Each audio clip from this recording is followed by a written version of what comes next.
your enthusiasm. We're going to need it.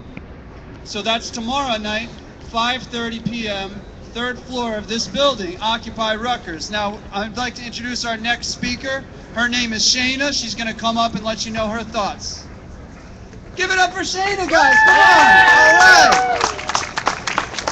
All right. First, I'd like to say for those of you who have been in solidarity with the movement from the beginning, I thank you for your work. It's very brave. It takes a lot of time. My interest in Occupy Rutgers is threefold. I'm a student here, I'm a worker here, and I live here in Newark.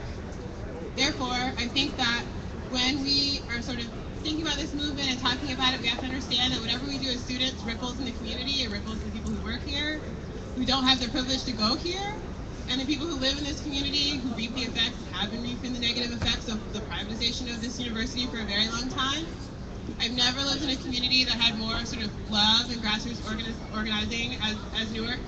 So I just want to say that I hope that as we continue this conversation about Occupy Rutgers, that what we do can be in solidarity with people who don't have the same privileges that we have, and with people for whom our decisions and our activism, we can benefit them in a great way. Yeah, and I hope that's what we can do. I'm not the most gifted speaker, but I have a voice, so I'm going to use it, so thank you for listening. Shayna, thank you very much. Give it up one more time for Shayna. Yeah, Shayna. There's a gentleman in the crowd named Cabo. He's on the speakers list, and then after that, we're going to hear from Professor Foley. Good afternoon, Rutgers, Newark. How y'all doing today? All right. Oh, wait, come on, that's not good enough. Come on, how y'all doing today? All right. Disenfranchised. I'm Cabo Granado. I am the president of NCAS SGA, the organization that Sean just bashed a lot. We did something stupid on Monday, but we were held to it by the Constitution, so we can't not do that, or else we'd be in violation. We get impeached. But yeah, taking money from small young kids, terrible thing that we are held to by our Constitution. But why I'm here today is that we are here today for Occupy Rutgers Newark. It's in solidarity. Ladies and gentlemen, this is an event that firstly is happening nationwide. It's Occupy colleges nationwide. There's I know we sent out emails of over 50 colleges that are involved with this, probably in a couple hundreds. We got this live on Ustream today. This is an event that it stemmed from Occupy Wall Street, and now it's nationwide at Occupy colleges. Here at Rutgers Newark, there's just a lot of issues that students are so disenfranchised. And that really, by the administration, we are the 99, we are the many, and we are the powerful, but we are being disenfranchised and exploited by the few who have the apparition of power. And that's what's happening here in the corporatization of colleges, the corporatization of universities, the privatization, like Mr. Ham said, the privatization of colleges. It's a reality. Here at Rutgers Newark, there's a plan from the governor to cut out Rutgers Newark out of Rutgers University. Rutgers University will be a part of merger with UMDNJ and probably NJIT as well. That will be the University of North Jersey. That's not going to be a public university, ladies and gentlemen.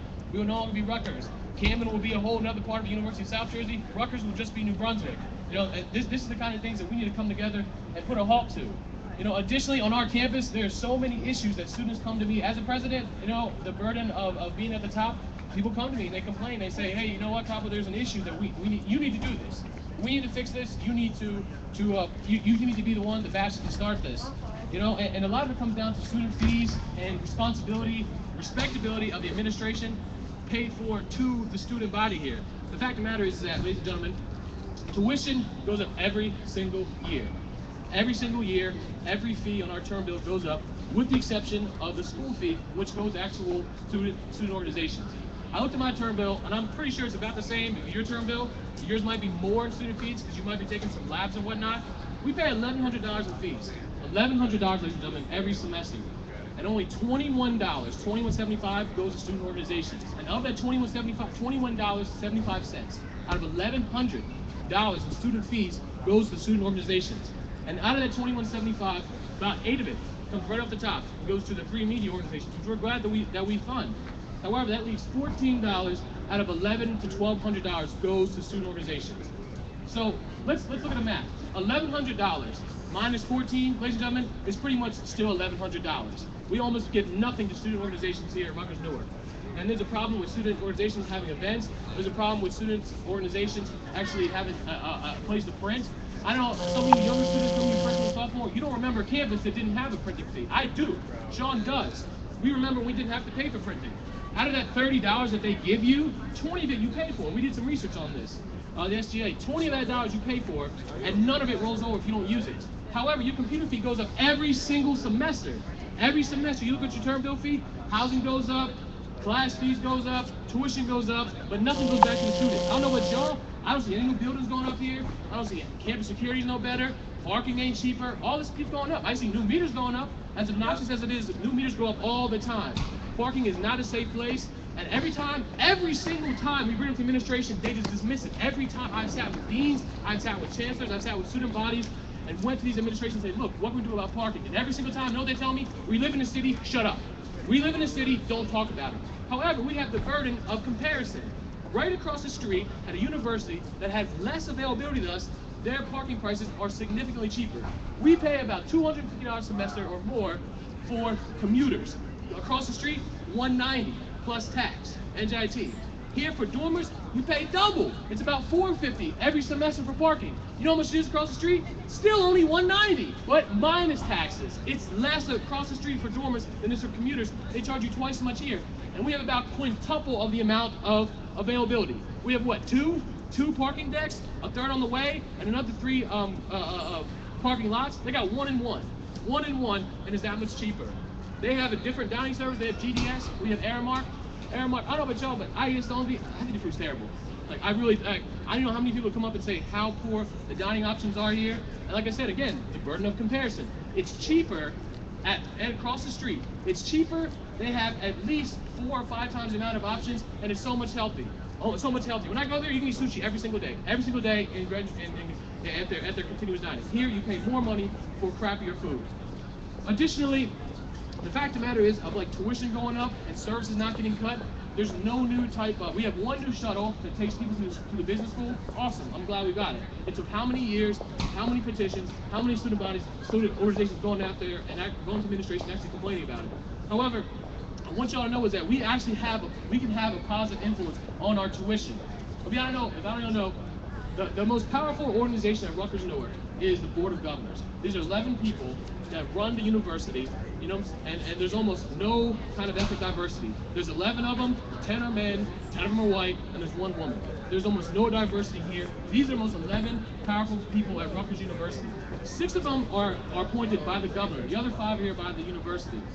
And every year they raise tuition. This past year, we had 23 speakers in June. I was at this meeting. 23 speakers, July, about the tuition hike. And all 23 talked about how we shouldn't raise tuition. After the 23rd speaker, the tuition hike was supposed to be 3.6%. 3.6% was supposed to be tuition hike this year. But because we went and protested and we spoke about it, the chairman of the Board of Governors, named Ralph Izzo, I'll tell you about Ralph Izzo. That's aggressive, but I'll tell you about that. Instead of raising it 3.6%, they actually decided to cut it in half, 1.8%, which is unfathomable. We got our tuition hike cut. It still went up, but it went up half as much as it was supposed to. Inflation this year is 3%. Essentially, we cut our tuition lower than the rate of inflation because we did something about it. Just to have some kind of retrospective, last year they raised it 5%. 5 years ago, they raised tuition 10%. So a 1.6 increase is out of this world. In fact, we got it that low. It's the first time in recent history that students had any type of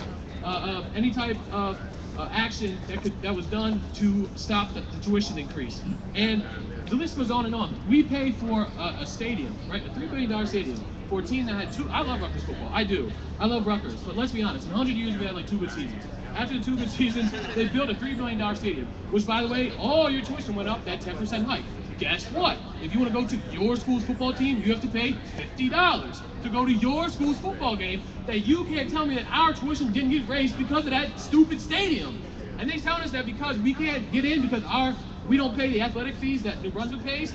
Basically, that's just saying you're not really Rutgers. Like, this is Rutgers, but you all are something different. And that second-class citizen type crap, I'm sick of that. We are Rutgers Newark. We are in the largest city, the most densely populated state in America. We are the most ethnically diverse campus in America. We have a law school, a business school on the rise, probably get a med school now. You know what I'm saying? Rutgers Newark is definitely a very powerful university. You know, the administration, there's so many abuses. You know, just me personally, you probably read a newspaper. Just me personally, I'm the president of NCAS-SGA. We have money, it's just taken out of our budget every semester by administration. No kind of approval, no kind of documentation, nothing. I sent some emails to the administration. I noticed it. What's up with this? What's up with this money being taken out? I get nothing back. Send another email, get nothing back again. Tell them that we went to another administrator. I go to that administrator, Dean Clayton Walton. I go to that administrator to let him know that, look, there's some money missing from our account. What's up with this? He tells me that this money is being taken out for the cyber lounge. By the way, yeah, we have a cyber lounge that's free printing for students on the 3rd floor of Rutgers Campus Center. Don't know if any of you guys know that. A lot of students don't. You go in there and there's no printing at all. I let him know that, look, there's money missing from our account. You know, what's the contract? Well, I was told there's a contract. What is this? I get told back that there is no contract, that there's an agreement made 2 or 3 years ago. 2 or 3 years ago, there's an agreement made, or longer, 4 or 5 years ago, there's an agreement made that there's no documentation for us coming money out. We try to, there's a couple of us SGA members there, attempted to inquire about the budget, about what's going on. All we get back is hostility and anger and apprehension and aggression from the administration, to the point to where my safety was threatened. I had an administrator tell me that, take me into his office and tell me that the only way I'm gonna speak to him is a certain way, and if I don't like that, we can have a meeting with the chancellors, or that you and I can step off campus and the 2 of us can settle it that way. Immediately I'm like, oh, you don't need to talk to me like that. This is crazy. And chancellors really don't give a damn. Like, I'm gonna tell you, the administration, it's been 2 weeks now. Sean and I went to this meeting, as well as another member of NCAS-SGA. They said, look, we will get back to you expeditiously on the money missing from your account, on this investigation that's going on. 2 weeks, nothing. But the administration just doesn't care. This is a disenfranchisement of the many, the students, by the few, the administration. And that's what Occupy Wall Street's all about. This is what Occupy Rutgers and Occupy colleges nationwide. Like Mr. Ham said, just so you guys know, student debt, now we are the largest indebted group of individuals in the country. Student debt now outweighs credit card debt. The average student in New Jersey is $20,000 in debt. I'm 45K. 45K before grad school, before law school, $20,000, $45,000 in debt. And every year, we can all attest to this. We all know what the RU screw. How many of you here have signed up for a class, we're ready for the class, needed to graduate, 2 weeks before the semester starts, oh, it's canceled, the class is dropped. How many of us have gone through that? How many of us has went to to a counselor and signed up for classes, told, you're good to graduate, you're good. You know, like the guy Mayhem, you're good, you're on point to graduate. And then come to find out, you're not graduating. That class got dropped, or they added new ones. There's no new class offerings. Tuition keeps going up every year. This is why we're here, Rutgers Newark. This is a safe place that you can voice your opinion. You can let the administration know that we're not going to take it anymore. We're not going to take it anymore. There's so much that has to be done. So I applaud you for coming out today. I appreciate it. If you have any issues, you know what I'm saying? You can come to me. We can get this done. I got a target on my back. They hate me. I don't care. I don't need a recommendation. You know what I'm saying? That's why we do stuff like this. So, ladies and gentlemen, I want you to know that our GA meeting, the Occupy Rutgers GA meetings are 5:30 on Thursdays and the 3rd floor of the Paul Roosevelt Campus Center. United we stand. Ladies and gentlemen, united we stand. Divided we perish.